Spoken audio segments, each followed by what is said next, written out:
Assalamualaikum warahmatullahi wabarakatuh. Perkenalkan, nama saya Intan Permatasari, NIM 22220011, Prodi S1 Keperawatan, MK Pendidikan Budaya Anti Korupsi. Dosen pengampu Dr. Hindra Sudrajat SHMH. Sebagai suatu teori baru yang ditemukan dari hasil riset pada tahun 2016 di Malang, Provinsi Jawa Timur oleh Dr. Hindra Sudrajat SHMH sebagai peraih Rektor MURI Doktor Hukum Tata Negara termuda di Indonesia dengan lulusan kumlot tahun 2011 dan saat ini menjabat sebagai Rektor Dumantara Riset dan Wakil Rektor 1 Universitas Kadabangsa. Teori Konstitusi Nusantara merupakan teori yang menjelaskan mengenai konstitusi dan peraturan perundang-undang yang berlaku di masa lalu, yaitu pada masa kejayaan dan Kesultanan Nusantara, dan berfungsi sebagai nilai dan keteladanan dalam kehidupan berbangsa dan bernegara saat ini, termasuk untuk mencegah terjadinya korupsi yang sedang marak di Indonesia. Dalam teori konstitusi Nusantara memiliki bahasa yang berhubungan dengan mata kuliah pendidikan budaya anti korupsi karena salah satu pembahasan memiliki hubungan dengan menegakkan hukum dalam mencegah pemberantasan korupsi. Adapun komponen teori konstitusi Nusantara, purpose habis atau kebiasaan masyarakat. Pada masa kejayaan Nusantara terdapat kehidupan masyarakat yang memiliki tradisi dan kebiasaan. Para pemimpin masyarakat ini skala itu biasanya para pemimpin dan tokoh masyarakat sebagai suatu cerminan keteladanan dan bermasyarakat. Keteladanan termasuk terlihat dari perilaku dan tindakan yang diikuti oleh anggota kelompok. Masyarakat ini menjadi model terbentuknya suatu masyarakat, sehingga di mana adanya masyarakat disitulah dapatnya hukum.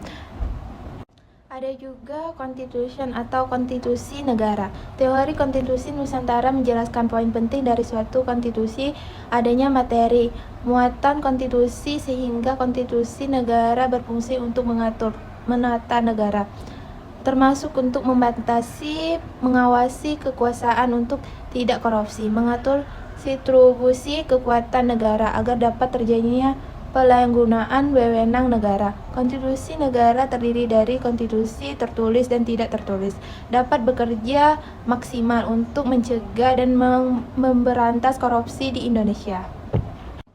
Ada juga Levenleo atau hukum yang hidup, keteladanan yang muncul dari kebiasaan baik tokoh masyarakat kemudian melahirkan hukum yang hidup yang sebenarnya menciptakan hukum tidak tertulis dan hukum yang tertulis. Terdapat banyaknya hukum yang hidup di masyarakat, khususnya bagi masyarakat adat yang adanya di Indonesia. Hukum hidup ini menjadi tradisi dan adat istiadat masyarakat Indonesia dan menjamin dalam konstitusi budaya malu untuk mengambil yang bukan hak miliknya. Sesungguhnya bagi pendidikan anti korupsi yang memiliki daya tangkal dan efektif. Ada juga power of king atau kekuatan pemimpinan. Dan sebuah kepemimpinan dibutuhkan suatu kekuatan pemimpin dalam menegakkan kepemimpinan, sehingga teori konstitusi Nusantara menjelaskan bahwa hukum yang hidup menjadi kekuasaan pemimpin untuk menjalankan kepemimpinan pemerintahannya dan berlaku di setiap tingkatan kepemimpinan baik dari tingkat pusat sampai tingkat daerah. Kekuasaan kepemimpinan menciptakan ketegakan dan memberantasi korupsi di Indonesia.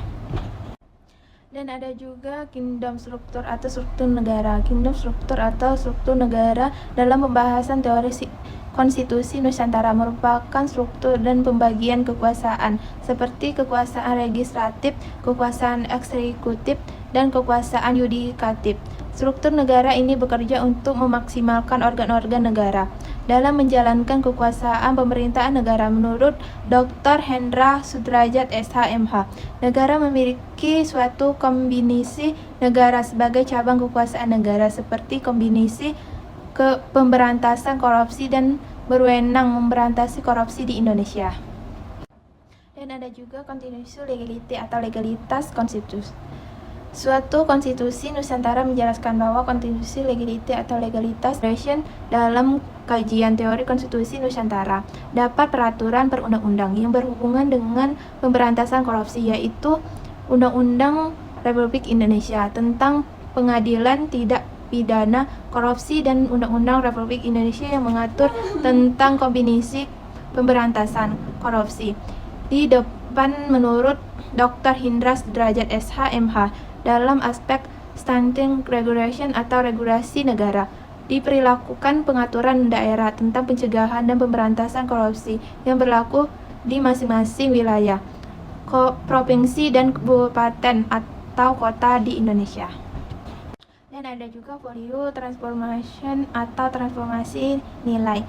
Dr. Hindra Sudrajat SH MH sebagai penemuan teori konstitusi Nusantara selalu mengatakan bahwa Indonesia, yang artinya Indonesia hari ini dan esok, adalah kenyataan Nusantara di masa lalu, sehingga komponen terakhir teori konstitusi Nusantara menjelaskan volume transformation atau transformasi nilai konstitusi Nusantara di masa lampau yang dapat terjadi sebagai keteladanan dan pencegahan dan pemberantasan korupsi di Indonesia. Undang-Undang Simbol Cahaya Era Kejayaan Palembang yang ditulis oleh Ratu Sinuhun. Menurut Dr. Hendra Sudrajat SHMH bahwa sebutan adanya pelindung HAM di dalamnya dan secara tidak langsung melindungi hak milik orang lain dari pembuatan korupsi. Demikian penjelasan dan pembahasan teori konstitusi Nusantara sebagai tugas mata kuliah pendidikan budaya anti korupsi. Salam 5 Nusantara menuju Nusantara unggul. Terima kasih.